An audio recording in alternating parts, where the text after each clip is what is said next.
This episode of AK Podcasts. Right now, a lot of guys are excited. We have rye that's starting to come off. Had a few clients text me here. They're actually already started mowing. Looking pretty good. We're a little dry in Pennsylvania right now, but overall, things are going pretty good.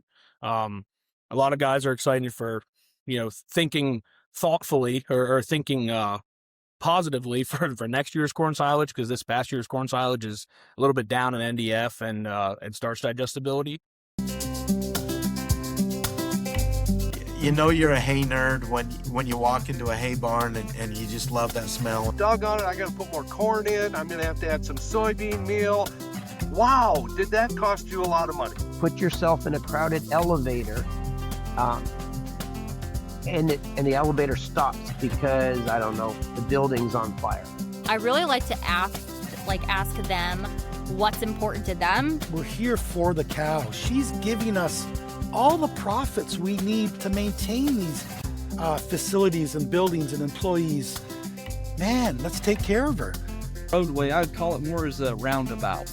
And it's kind of like a weird analogy where we're, as farmers, farming and raising these livestock up, and then themselves are kind of have their own, herd of microbes in their gut that they're raising up. I have two great passions in my life.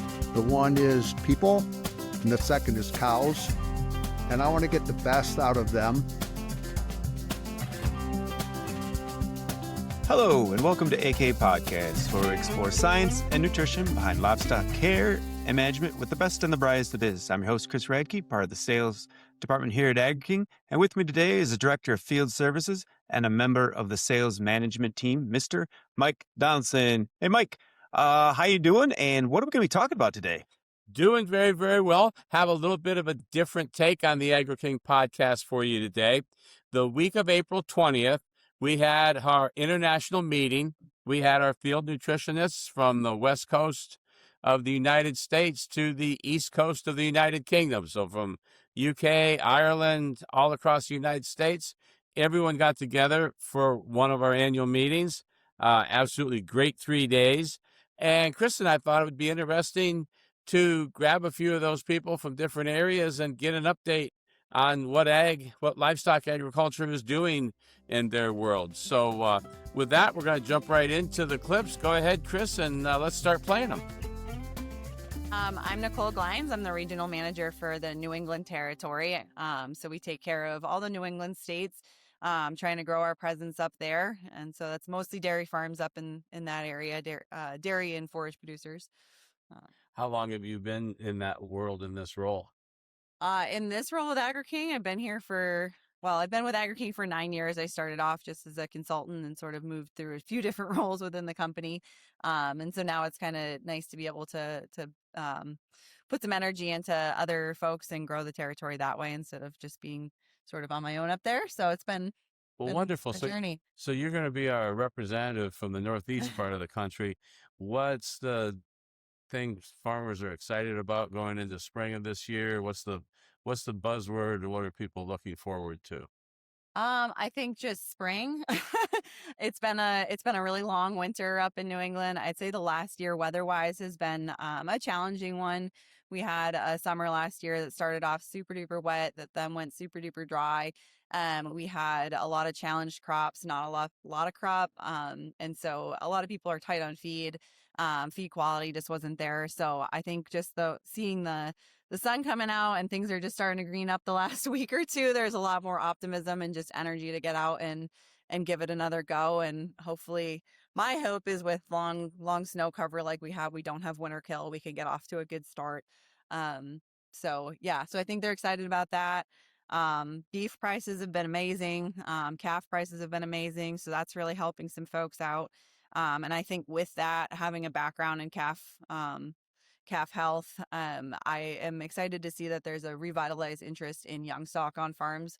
So it's nice to see people putting some energy and resources into those little guys and developing them well. Anything from a crop or feeding standpoint that seems to be a popular, I'm going to try this type of topic this year? I think more and more, as a lot of other areas are seeing, there's some consolidation happening on farms. And with that, previously, I think New England, we had barely enough land base to produce enough forages for a farm. And so grains were not really a thing. So it's been really interesting the last 5 or so years, just seeing more and more combines showing up in the States. Oh, really? Yeah. So more people trying, doing their own high moisture corn, playing around with soybeans. Now people are asking about plenish beans. So you hear about all these talks on plenish beans and what they can do. So I'm kind of excited that we'll be able to try them in our area with more people and see what results we can have. So Well, that is a wonderful update. Thank you so much for being here. yeah, thanks for having me. Noah Guestford from Lebanon County, Pennsylvania. Cover a couple different counties in south central Pennsylvania. Working primarily with dairy, beef, and some independent swine guys that are still involved. The few we have left. What's the year looking like in your world? What are people excited about getting and just getting back out and getting in the fields is sort of a good thing. But generally speaking, what are people looking forward to? So, I mean, right now a lot of guys are excited. We have rye that's starting to come off. Had a few clients text me here. They're actually already started mowing. Looking pretty good. We're a little dry in Pennsylvania right now, but overall things are going pretty good. A lot of guys are excited for thinking thoughtfully or thinking positively for next year's corn silage, because this past year's corn silage is a little bit down in NDF and starch digestibility, but tonnage was good. So, but there's definitely some good positives out there, and guys seem to be pretty good. Milk is slightly starting to creep up a little bit, so there's a lot of good things going on. Anything from the cropping or forage production side that people are going to be trying this year in your world? I can't speak to necessarily a lot of like prospect clients, but I can with like some of my clients I'm dealing with. Working with my regional manager, we're looking at past data from if they were a long-time Agri-King client or even just the past few years, but taking 4-year average samples and compiling it on an Excel sheet and looking at all the mineral contents and whatnot. Okay, well our triticale from 2018 to 2022 did this, and now 2022 to 26 we're here. What changed? And yes, weather, degrees, rain, everything plays a role in that. But and even varieties they're planting, that all changes. But at the end of the day, we want to constantly improve forage quality. That's what we do. So I think that's a huge thing that I'm doing right now with my clients. Well, that's wonderful. Well, Noah, thank you for joining us, and I appreciate your time. Have a good one. Appreciate it. I'm Brad Woodland, and I'm located in Orrville, Ohio, which is about straight south of Cleveland, about 50 miles. Wayne County, Ohio, the largest dairy county in the state of Ohio. Basically, I cover all of Ohio and part of Western Pennsylvania as a regional manager. Okay. What are some of the dominant types of animal agriculture in the world you work in? Mostly 100% dairy. We do some beef nutrition, mostly in the western part of the state. I would say that's probably about 20% of our business, but most of it is all dairy feed. Okay. So is springtime, people are starting to be able to get out to the fields. What's general mood of spring in your world? Right now, we're a little bit wet. We were very dry, actually below, precipitation rates for the year, but we've caught up quite nicely. We've had some 6-inch rains and flooded basements and flooded fields. But actually it kind of slowed down fertilization of our cover crops, but that has kind of caught up, and I think that's moved forward quite a bit. Wonderful. So going into, I know New Year started in January for most people, but sometimes the farm year seems to start in spring, at least to a degree. Anything from a cropping or forage standpoint that the dairymen in your world are excited about trying this year or glad to be going back to? The most specific thing is we've had so many people switch on the cover crop side of things to the triticale. We used to try to do a lot of rye and those types of things, but the window to make that is so difficult in our state. We got about 5 minutes to cut it correctly. Where the triticale has moved out, moves that window out another week to 10 days into May. And so I would assume we're going to start harvesting that probably not next week, but at least the following week. That there's going to be a lot of mowers going to the field for that. Okay. We have already had a couple people make rye. Even this week before we actually come out here to the meeting. So that is what's going to be next. We have had quite a few guys kind of switch back. There was a lean towards getting away from alfalfa, and actually that's kind of moved back a little bit to where we've had some guys putting in some seedings and stuff like that. So a little bit of a change in the dynamic just over time, and I think experience. What do you think is the driver for that? Because I've seen the same tendency in a lot of areas. Well, I think protein. I was guessing that was it. And there was a couple springs where we had a little bit of a failure in the triticale side of it, where it didn't quite produce what they wanted. Oh. And so I think from a milk per acre standpoint, they're looking at alfalfa being a little bit better, and crop rotations, soil stewardship. Some of those things are starting to come back into play, I think. Oh, that makes a lot of sense. Well, thank you so much for giving us an update. I appreciate it. You're welcome. Good to be with you. Abe Gibbs, live in Western Ohio, born and raised, not on a cattle operation, started later in life in my cattle business, joined Agri-King in 2011 and focused in the beef. Perfect. Well, one of the things we wanted to be able to do, since we've got our nutrition consultants here from across the country and overseas, is get a little bit of an idea where spring work is in your world. Seems like a popular topic. Is corn going in the ground getting too wet? What's the situation like? So I cover Western Iowa all the way back to Ohio. And 2 weeks ago, you started to see a little crop work happen in Western Iowa. As you come across, you get into Illinois and Indiana, and back home in Ohio, we're just getting ready, but we never start before Easter or before tax day. So we're just getting ready to kick it off. So it's about to blow up big time. In the world you cover, what are some of the things that beef producers are optimistic about going into spring, summer of 2026? Just the high market. They do say that high prices cure high prices. But at this point, our cow numbers are so low that we're not going to see that decline short term. Not long term, maybe, but short term, we're at high prices. What are some of the challenges that you can see coming with that? I think we've talked about there's a hole in the market for the last 3 years, and then we've got all these things that compounded, but I think we will run out of money before we run out of cattle. Meaning, if your operation has 1,000 head of cattle and you used to have a $3 million operating note, now you can only buy 600 cattle with your $3 million operating note, and the bank's not going to increase that. So there's the obstacle is we are going to run out of funds before we run out of the cattle. Which in turn will help keep demand keep prices good. Absolutely. Well, perfect. Well, thank you so much for joining us, Abe. I appreciate your time. Have a good rest of your spring. Thank you.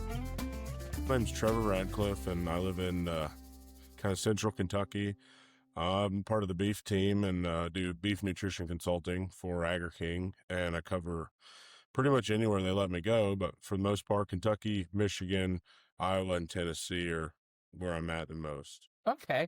Well, as we do this, it's April of 26, and all farmers are in various stages of spring planting, getting cows on pasture. What's the state of those types of things in your world right now? Cows are going on pasture. We need some rain. We're a little dry, but beans are going in the ground. The soil is just about there. I would guess in the next 5 to 7 days, corn will start going in. But we need a little bit of rain. That's the only, other than that, temperatures are right, just a little dry. Trevor mentioned that he works on the beef side, but across a pretty big area. So in general, or as specific as you want to be, what's some things beef producers are optimistic about going into later spring, summer of 2026? Yeah, well, I don't know if you guys follow along, but the cattle prices are fairly high right now. And And consumers are what's driving that. Consumers still eating beef, going to the grocery store, and keeping the prices where they are. It's been really great for the cow-calf guy. Cow-calf people have taken it on the chin over the last few years, and the last few years, as of recent, they've been able to claw their way back and actually get ahead. So that's been really good for them. And the fat cattle are just doing really well, and we're figuring out how we can grow them bigger to battle the shortage of actual animals. But not really be short on actual meat produced. Any advice you're giving people right now about what to do in the next 6 months, the rest of 26? No, to be honest, I try to stay out of that a little bit, because if the market takes a dip, I don't want to be the one that recommended them to buy. I can respect that. That's good. Well, Trevor, thank you so much for joining us today. I appreciate your time. Thanks for having me. Andrew Arns, and I'm in the central part of Michigan. So where you're located, are you in an area more dairy, fair amount of dairy and beef? What's the farming world like where you're from? Right where I'm at, the central part is predominantly dairy. Okay. Not much of any beef. So in April of 26, what are the dairies in your area looking forward to? We've had a bit of some rains here, which was welcomed as we were dry last fall. So a lot of dairymen are getting antsy to empty out their manure storage. So that's what everybody's focused on right now, and then obviously crops will be following after that. So we're just kind of sitting tight, waiting for a dry spell. At what point does it start being late to get those things done? When is corn going to be pushed back because manure still hasn't been pumped? I'd say if they don't get started applying by mid-April, it'll push back planting time.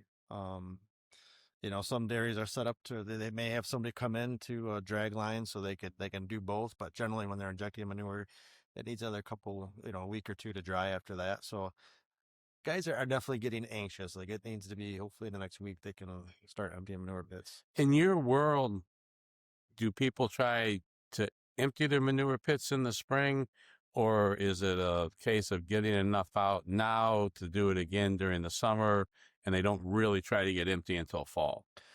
Honestly, every farm's, they do it different. When it gets this late, generally they try to get just enough off so they can kind of move on to planting. So it just all kind of depends where it's at in the cycle. But I feel this year, most guys are going to be looking to just minimally get rid of just what they need to so they can move on to so it doesn't delay planting anymore. So right now they're more worried about being too wet than happy that it's not a drought. Yes. Well, hey, Definitely the feeling. Thank you so much. Appreciate your time. My name's Adrian Baker, and I'm the beef nutritionist at the home office. So I kind of help handle all the beef diets that we do for Agri-King. One of the things I think's got to be a little unique for you, Dr. Baker, is the time at these meetings you get to spend face-to-face with people that you otherwise spend a lot of time with on the phone. There's some benefits to you by that, finally getting face-to-face with people? Oh, yeah. It's always good to catch up, because a lot of times we'll spend a lot of time on the phones, especially, we're feeding cattle all the way from, Georgia, Florida, all the way. We've got cattle on feed in Oregon. So we're covering, a good chunk of the country. And so it's tough to be everywhere at once. So, there's a lot of phone calls, Zooms. You get a lot of, I call it all FaceTime. That's not what we're doing. I don't have an iPhone. But so you're looking at things. It's always good to actually sit in the same room with someone and visit and kind of catch up. And well, I'm not going to make you sign a paper and declare this is what the market's going to be for the foreseeable future. That seems horribly unfair and sets us up for failure. But in April of 26, what are you seeing in the beef world right now? What catches your interest? Where do you think the opportunities are? Well, I think the opportunities are going to be, pretty much from a health standpoint, and that's going to be moving forward. We're pushing. I'm not seeing anything that says, even if everybody starts retaining heifers today, we're a year or two out before we really see the impact of that. So, each individual animal is important, and so those costs I think are going to maintain high. The question mark would be, to me, would be the Mexican border with the screwworm. But with that, transition, cattle, receiving cattle, moving cattle, I think now more than ever, trying to take care of them, doing little things like transitions, going that extra mile, maybe an extra transition diet. Things we didn't used to do in the past because maybe cattle were cheap, feed was high. Well, we're completely inverse. So, in the grand scheme of things, you look at, say, you get a $3,000 8-weight calf, right? You start looking at that versus another day or two on feed because you took an extra day or two to transition them a little slower or go a little longer and things like that. Does it really matter? No, when you start penciling out that, what that a lost calf's going to cost you on a pen of steers, it makes sense to take it a little easier. You want to push, keep pushing, but just transition slower into that push and not try to hit it as hard so to keep that mortality low and try to keep your morbidity low as well. That sounds like good ideas and good sense. Yep. Thank you so much for joining us. No problem. Have a good one. Hey, that was really interesting. I hope everybody out there listening enjoyed getting a little bit of a glimpse. It is a special time for us. We can all get together. As a general rule, we work very remotely, and it's just fun to see people exchanging ideas and finding out different ways to be right. I think there's a lot of that kind of thing that goes on at these meetings. So Chris, you sat through the meeting and helped put this together. What did you come away with?